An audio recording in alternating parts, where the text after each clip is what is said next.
Two-time Hall of Fame inductees, Brent Godarzi and Marty Young. Back-to-back #1 trucking firm in the nation. Back-to-back best attorney and best law firm in East Texas.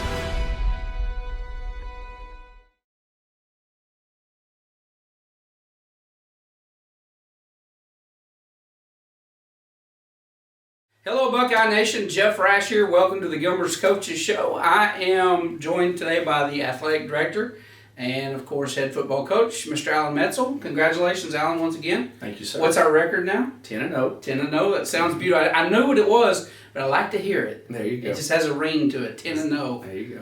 It was good stuff. So, first playoff win for the Buckeyes. And so congratulations on that. Gilmer upset Rusk this last Friday night in an absolute miserable game.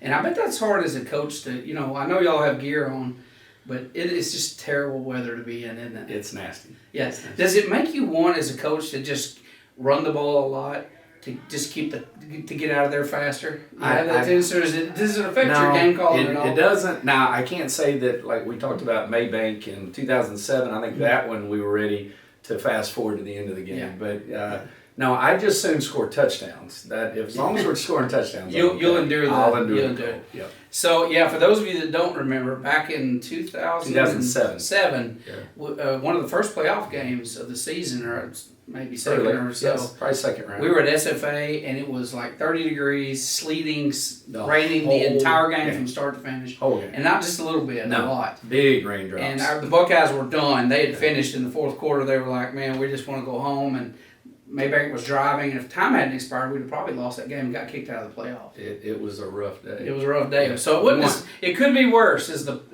That's right. Absolutely. But for all you fans that endured that, holy cow, you're wonderful. That's the Buckeye Nation. And we had a bunch of them. There was a bunch of them. Yeah. So good for you. Mm-hmm. So we're going to show you some highlights and talk about next week what we're going to be up against. So we're going to start out.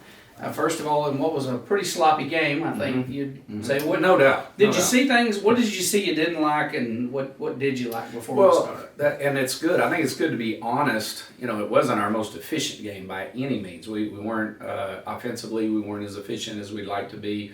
Just handling the ball. We dropped some snaps. We extra point team. We dropped several snaps to get the ball. Hands are cold. Yeah, and that's one of those things that we say, okay, it's understandable, but it's not acceptable. Yeah. And you never want to go, oh, well, it's cold. Well, it will be in the playoffs. Cold for the other team, too. That's right. Get over it, make it right, get it fixed. So, hopefully we'll have some cold days this week, and we'll have to execute and handle it well. So there were things that we've got to improve on. I was thrilled with our defensive output. Our guys just got after their team and put so much pressure on Aiden McCowan. Yeah, who's an outstanding quarterback. Yeah, just a classy guy and all that. So, but our guys got after. I think we ended up with 9 sacks on the night, and I would say he probably had about 5 or 6 more if he wasn't so elusive. Yeah. We'd have had another group of sacks. Yeah. So. Those are the things that we'll be working on. Just some of the operation of running the play. It's not even so much of well, we didn't run the right route or whatever. It's just running the play. Yeah. And if we'll do that, then we'll get back. Well, the defense didn't give up a score. Mm-mm. There was a big stick. The offense gave up the only score that was given. So let's look at some of the highlights of this particular game. Again, it was just a miserable game, and those are you and I played football. You know what it's like to play in cold weather when you're hitting. It stings when you hit. And all your hands just don't work well. You can't grip. Right. You know how your hands get stove up. So it just really increases the difficulty of the game, and so a lot of hard. Well, and you see that on this first play that Braylon ends up getting a sack on, but you're going to see for Aiden McCowan, here he is. Here's Braylon in the middle of the play, but he gets the ball, and watch how the ball just comes out of his hand. So it wasn't just like us. It affected them too. But the reason I went ahead and put this one on here is just watch how Braylon gets off the ball here and is in the backfield. And, as soon as he was throwing it, there he is. And I guarantee if you watched every game film, that's the first time that kid's probably ever done that in his career. Oh, yeah. He just dropped the football. Right. And the wind wasn't helping much in that game. Forget the cold and the rain. It was blustery. It was. So, the conditions were less than ideal, no doubt. But, like you say, both teams had to deal with it. Here we are on our second highlight, and this is Rowan. It's so nice to get Rowan back on the field. You know, he's been out for a couple of games where we held him out to just kind of let his ankle get back to full strength. And so here they are. Let me go to the next one here. So here we are. I don't know. Oh, I know what I did. I went ahead and circled Braylon because I wanted to show the pressure that he brought here. So here we go. And again, on this highlight here, he gets a push. And so here's McCowan trying to throw the ball, and you got Bray in his face. Well, here's Rowe, who gets in the passing lane, makes the pick, and then returns the ball, and is smart here to get down. Yeah, and you know, McCowan throwing that ball down there, there's 4 Buckeyes around. Right. Pretty dangerous pass. Right. And you know, to start with. Well, and you can see in the game plan, Coach Edwards has got 3 rushing, and we're able to get a good bit of pressure with 3 rushing. So now you've got 8 covering, and there's not a whole lot of places back there that you can throw. Yeah. And then you got number 17 back there. That's a good thing. Who's just a ball magnet. He is a ball hog. Yeah. He really is. Okay, switching to the offense here. So we're trying to get something going. They're bringing some pressure. They're rushing with 3 and then adding a linebacker in from time to time on a blitz. So we run a slip screen to Kevion. And one of the things that I liked about this play and why I chose it, we don't score on this play, but it's a big play. It's an explosive play. That you're just going to get to see a whole handful of guys doing their job and how this works. So you can see here Javarian Martin sliding out to kick out the corner. You can see our other 2 linemen getting up to seal the linebacker. We throw the ball there. Now you've got the crack block by Cade Bowman. And then you're going to see Rowan, who's coming from the other side of the field, comes all the way across and cuts off the safety. And so now that adds another 10 to 15 yards to the pass, 20 yards to the pass play. So, it's one of those plays where you can look at it and go, our guys are playing. Yeah. They're playing hard. They're doing their job. And it is good to see that. And sometimes from the stands, all you notice is the guy catching the ball. So there's Kevion. And you can kind of see it better from this wide view. There's the crack block by Cade and how he settles in. There's our linemen getting on their players. And then Kevion hits the seam, and then here comes Rowan to cut it off. Great job by everyone involved on that play. Yeah, that was well done. That's what you like to see when you watch film, right? Exactly. Yeah. Exactly. So moving to our next one, this is right after the play. We give the ball to Ashton Haynes, and he's going to read the blocks. Watch how their outside backer gets up field, and so with that guy pushing up the field, now he's got to what we call bang the run. He's going to bang it up inside, so he sticks his foot. Our linemen are each blocking 1 gap to the right. He's able to get up inside that backside end, and then goes in for the touchdown. Well done. He's got a nose for a good hole. That's why he's one of the top touchdown makers in the history of Gilmer football. Yeah. He really does have a nose for the end zone. Okay, so here is a pass play from Caden to Rowan. You can see the outside linebacker at the top of the screen right there. We're going to fake the ball to our running back, which will get him to come in. You can see him come in right there, and then we're going to throw it right where he was to Rowan, and then he makes the safety miss and gets into the end zone. So you can see a little bit better here on the wide. There's Rowe and the area we're trying to hit. So the run fake is the key to the whole play, as you're able to get that outside backer to bite. Well, when you got Ashton Haynes back there, you force them to want to cheat to the, even That's if their exactly read's not there. When you see Ashton coming through with the ball, you got to read. You're forced to respect that. That's right. All right, jumping back over to the defensive side of the ball, here's one of the many sacks of the night. Here you go. We've got Aaron Bell. You can see him circled there. Aaron's really coming on. Coach Edwards is using him at linebacker. He's using it as a 5 technique up on the defensive line. And so he's kind of a hybrid on both. And you can just see how he really is getting better and better at this each week. He's very athletic. So he got the push.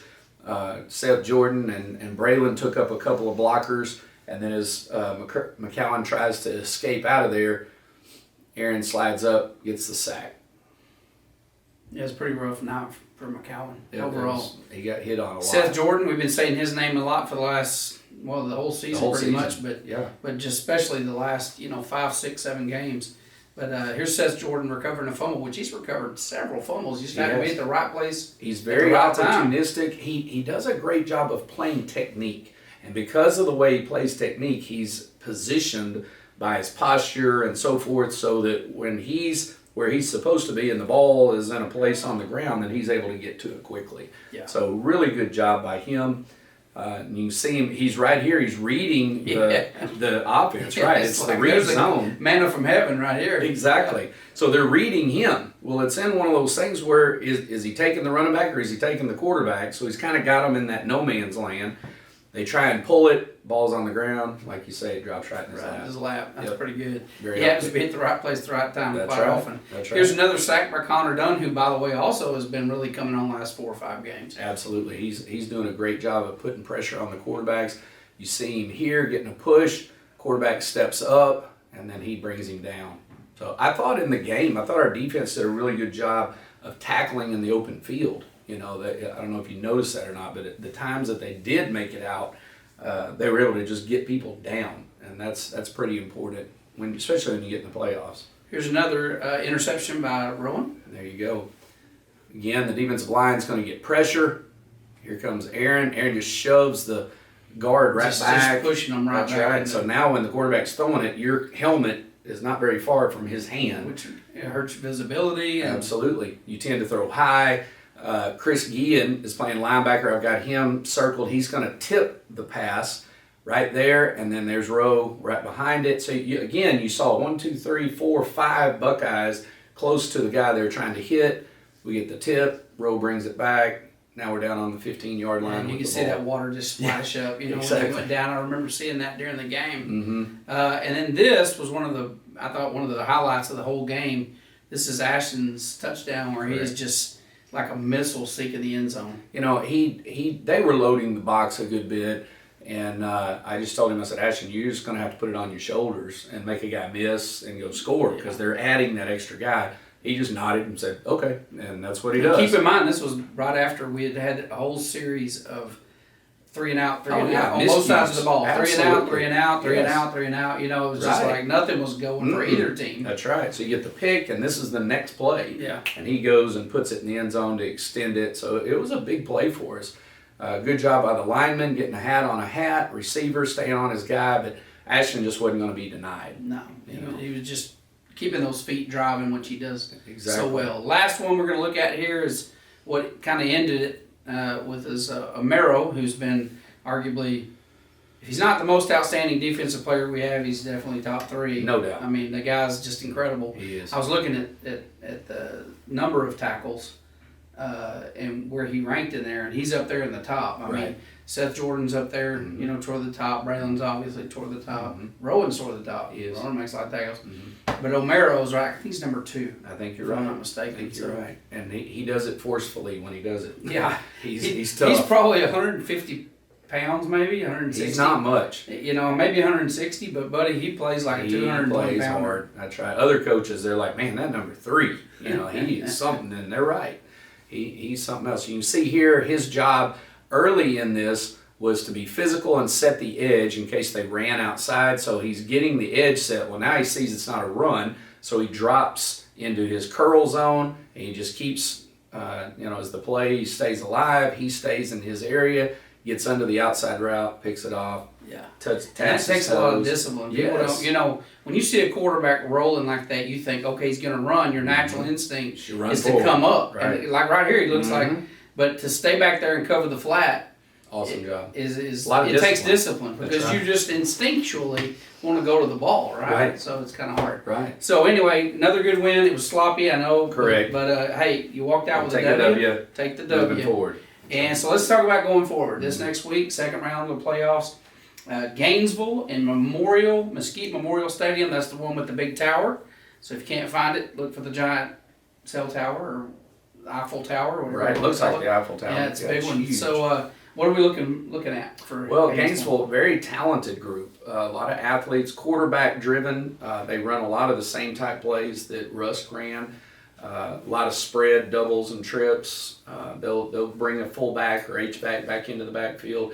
But the quarterback does a really good job of the read zone. They spread out. They'll throw it some, but they like to run out of it. And so he'll ride that mesh point a long time and try and see, you know, are you sliding in, are you going out, whatever, and then he'll pull it and come out the backside, or he'll ride it, and then when your corner, like you said, comes down into the plate, and he'll pop back and throw it to a guy just up the sideline, you know. So he's very he's one of those guys that you kind of call him a baller. You know, he just kind of has a knack of knowing what to do and how to do it. Feels comfortable. Yeah, he does. He also plays safety. He's probably their best defensive player as well. He's just one of those guys. I think he's Straight the coach's athlete. son. Yeah, he's an athlete. They're quick. They on defense they go straight man, and they're going to get up in your face and load the box and try and let you make the mistakes. So we've got to do a good job of being efficient. If we'll do that, we think we can have some big plays, because when you're playing straight man, there's nobody back there to make the play once you break the line. So if we can, what is do our our job. record? I believe they were 6-4 coming into the playoffs. They beat Sunnyvale, so now they're 7-4. So you know that was a big win for them over Sunnyvale. Sunnyvale has a history of doing well in the playoffs. And you said Sunnyvale was picked over them. They were. So They were. they play up. Mm-hmm. Yeah, that's right. good. So it's going to be another battle. It's supposed to be dry Right. for the most part, but it might be a little chilly. So bring a jacket. Make sure you make the drive to Mesquite Memorial Stadium there in Mesquite, Texas. And the coach is now going to give us his score prediction, which will be 0-0 at the start. there you go. And then from there. And a Buckeye victory after. Yeah, and a There you go. Buckeye. There you that's, go. that's right. I'll just stick The Buckeyes a with bunch normal and the formula. competitor or the opponent a little. Yeah, That's right. That's right. Well, let's hope that happens. So make sure that you come out and support the Buckeyes. If you don't, as always, you can watch the game on YouTube, Facebook, GilmerBuckeyes.com, or eText Channel 1. We'll be in all those places. So no matter where you are in the world, like Japan, where your brother watches, He's actually back now. Oh, is he back? He's back. back today? Yes. Okay, so he didn't have to get up in the middle of the night. That's and watch right. the He games, yeah. watches it on Friday nights now from Virginia. Well, So, fantastic. there you go. Good for That's him. right. So wherever you are in the world, make sure you tune in and support the Buckeyes, and we will see all of you in Mesquite Memorial Stadium, 7 p.m. start time next Friday night, and go Buckeyes.